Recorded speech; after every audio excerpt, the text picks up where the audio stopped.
जय हिंद मित्रांनो, मी वनरक्षक AS साहने आपल्या सर्वांचं आपल्याच हक्काच्या व्यासपीठावर सहर्ष स्वागत करीत आहे। आज आपण एका नवीन माहिती मालिकेला सुरुवात करणार आहोत, ती म्हणजेच वनरक्षक म्हणजेच नियतक्षेत्र वनाधिकारी, त्याला इंग्रजीमध्ये फॉरेस्ट गार्ड किंवा बीट फॉरेस्ट ऑफिसर असे म्हणतात। तर या पदाबद्दल संपूर्ण अशी माहिती आणि त्याचबरोबर पदभरतीबद्दल सविस्तर अशी माहिती जाणून घेण्यासाठी आपण या मालिकेला सुरुवात करत आहोत। माहिती माझ्या अनुभवातून आणि माझ्या नॉलेजनुसार असणार आहे, त्यामुळे इतर ठिकाणी मिळालेली माहिती आणि मी सांगितलेली माहिती यामध्ये कमी जास्त होऊ शकते। तर चला सुरू करूया। तर वनरक्षक म्हणजेच नियतक्षेत्र वनाधिकारी हे पद गट क संवर्गातील राजपात्रित पद आहे। याची पदभरती होत असताना 2 टप्प्यात पदभरती केली जाते। पहिला टप्पा म्हणजे लेखी परीक्षा आणि दुसरा टप्पा म्हणजे मैदानी परीक्षा। यामध्ये सर्वप्रथम 120 गुणांची लेखी चाचणी घेतली जाते। ही परीक्षा संपूर्णपणे ऑनलाईन असून यामध्ये 120 गुणांपैकी कमीत कमी 45% म्हणजेच 54 मार्क्स घेणे अनिवार्य आहे। या परीक्षेमध्ये 45% म्हणजेच 54 मार्क्स किंवा त्यापेक्षा जास्त मार्क्स घेतलेले विद्यार्थी हे पुढील टप्पा म्हणजेच मैदानी चाचणीसाठी पात्र केले जातात।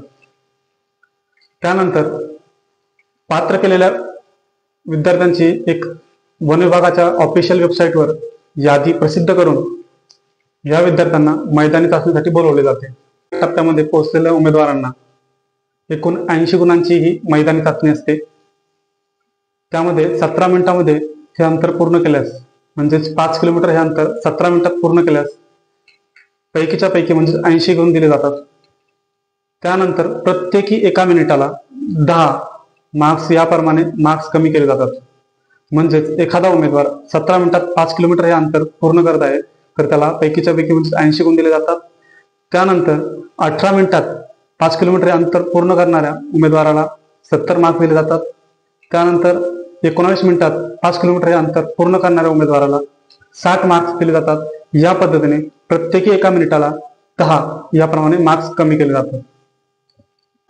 लेखी परीक्षा आणि मैदानी चाचणी हे दोनही टप्पे यशस्वीरित्या पार केलेल्या उमेदवारांची एकूण लेखी परीक्षेचे 120 गुण आणि मैदानी चाचणीचे 80 गुण असे एकूण 200 गुणांपैकी एक गुणवत्ता यादी म्हणजेच मेरिट लिस्ट तयार केली जाते आणि ही मेरिट लिस्ट वन विभागाच्या ऑफिशियल वेबसाईटवर प्रसिद्ध केली जाते। त्यानंतर वन विभागामध्ये रिक्त असलेल्या जागांनुसार मेरिट लिस्टनुसार कास्ट वाईज आवश्यक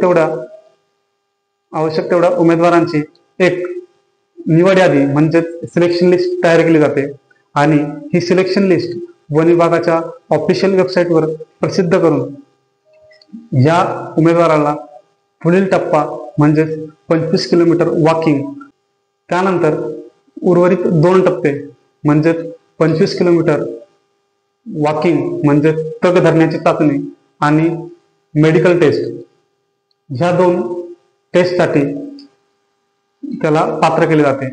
तर मित्रांनो, ही होती वनरक्षक म्हणजेच नियतक्षेत्र वनाधिकारी ह्या पदभरतीबद्दल संपूर्ण निवड प्रक्रिया। यापुढील निवडीनंतरची आणि नियुक्तीपर्यंतचा प्रवास हा आपण पुढील भागामध्ये डिस्कस करू। तोपर्यंत जय हिंद।